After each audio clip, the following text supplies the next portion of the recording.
So I've given you guys a bunch of ideas on grounding. We're going to go ahead and move on to the second step, which is clearing. Some of you may also know this as cleansing or releasing. Again, whatever word feels best to you, roll with it. So I want to ask you guys, how many times have you had a bad conversation or interaction and you've sat on it, stewed all day long, and it has jacked up your entire day? Me, totally. I used to be the worst. I would hold on to things, I would ruminate on them, I would literally play out the conversation 20 different times in my head to see if I could have said something that was more appropriate, wittier, would have gotten my point across better. This is why we clear, right? Because we can get stuck in thought patterns. We can get stuck with energy. And again, like we talked about earlier, how often are you doing other hygienic tasks, right?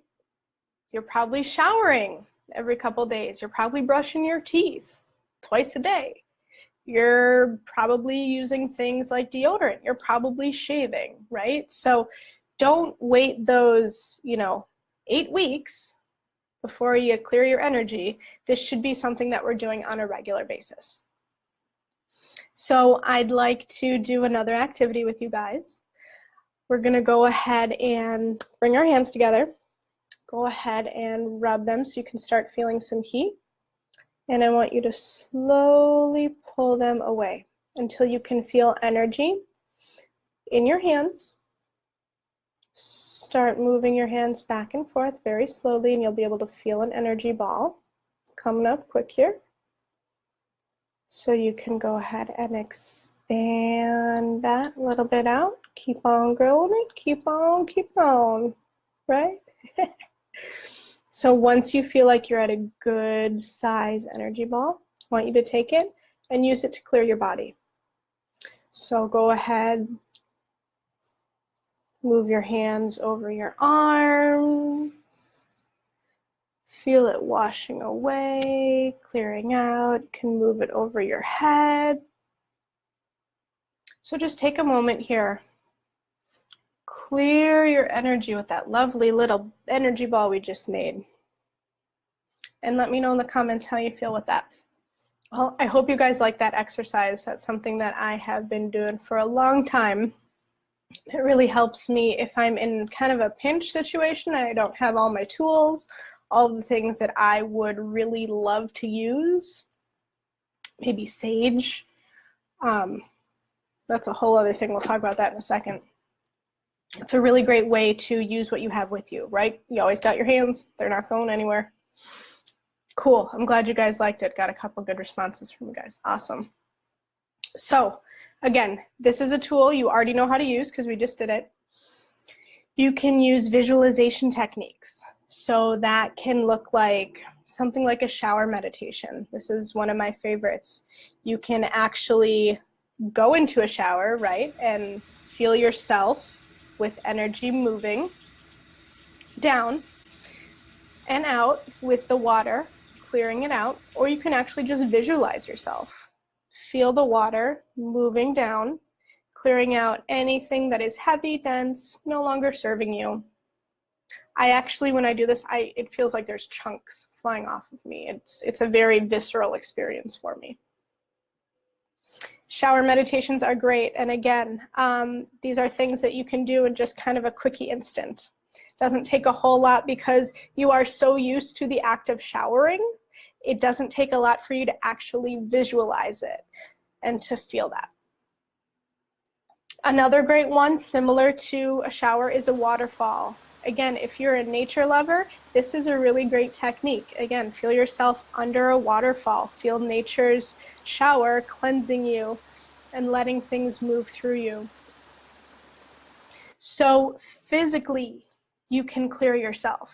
So again, like we just talked about, a shower, a salt bath. Now, I want to bring special attention to salt baths because salt baths are my go-to form of clearing. No matter what. If I am in dense, heavy energy, if I'm working an event, for example, where there's thousands and thousands of people, I need to have a way at the end of the day to really clear out my stuff. So salt baths are my BFF. I talk about them a lot. I've written a couple of blogs on them, so I'm more than happy to post that below with some, or in the comments with some instructions so you guys see how I do salt baths. I typically tend to use the pink Himalayan sea salt for a couple reasons. It feels divine if you've never used it.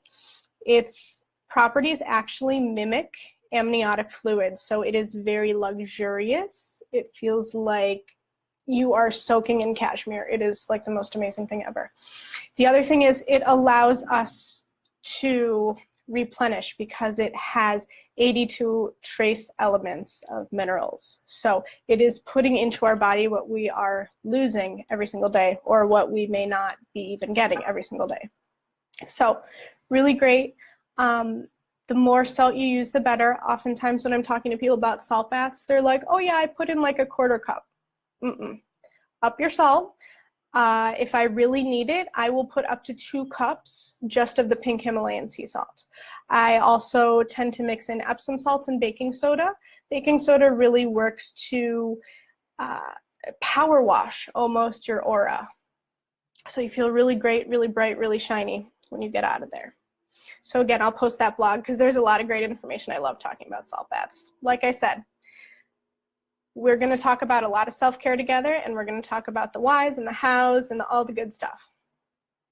Oh, I just see, are Epsom salts effective too, alone or mixed with pink Himalayan salts and essential oils? Angelique, I'm going to answer your question right now because we are talking about it. Epsom salts are effective. However, I will tell you, chemically they are different.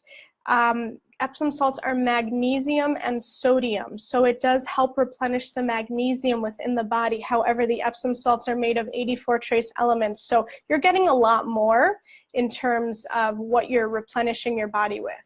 So it's different. Not necessarily better, because there are some applications, but different. So I hope that answers your question. Again, you can always mix them, and yes, I do use essential oils, and like I said, I will be posting that blog so you guys can kind of see a little bit more about how I do that, because that's a whole big long thing. Other ways to physically clear: go out in sunshine. Sunshine is like nature's battery. It makes everything grow, including us.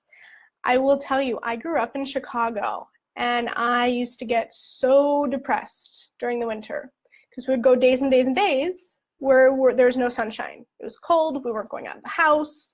And I know a lot of us who identify as empaths or as light workers, we tend to experience that.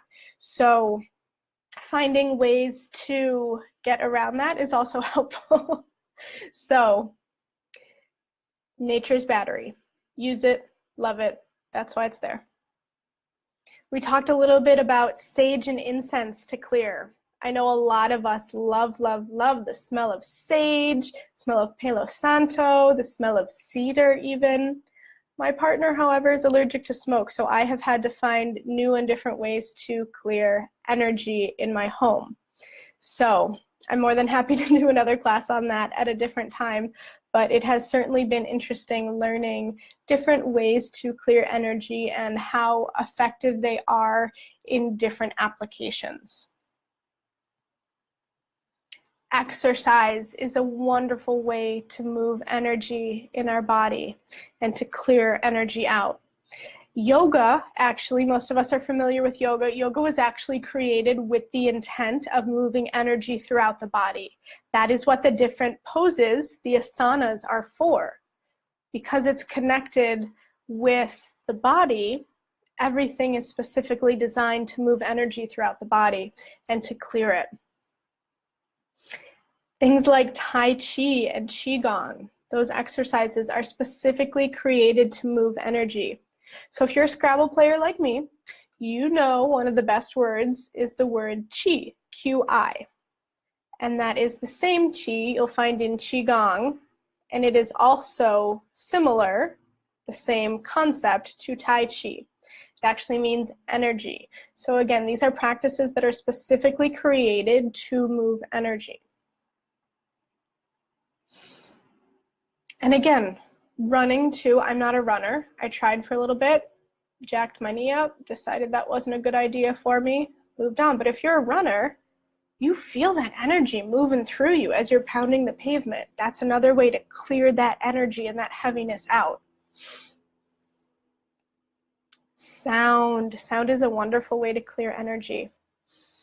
There are so many different tools that are popular right now. Gongs are really popular around me right now. A lot of people are doing gong yoga, gong baths, like it's having a renaissance out here.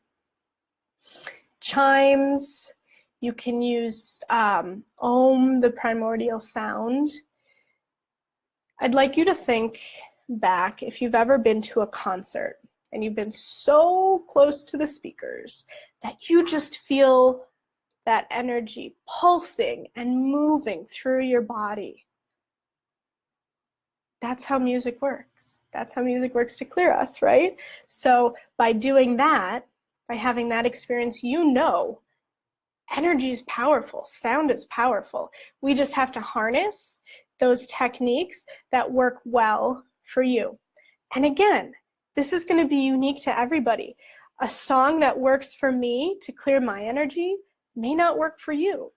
And it doesn't even necessarily have to be a spiritual song, right? Or a meditation song.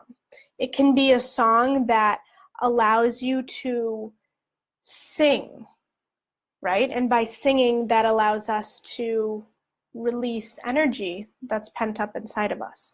So again, don't necessarily get caught up in the, oh, this is a spiritual practice, but this isn't spiritual, right? Don't judge yourself in that respect. If you like it, if it brings you joy, then it's spiritual.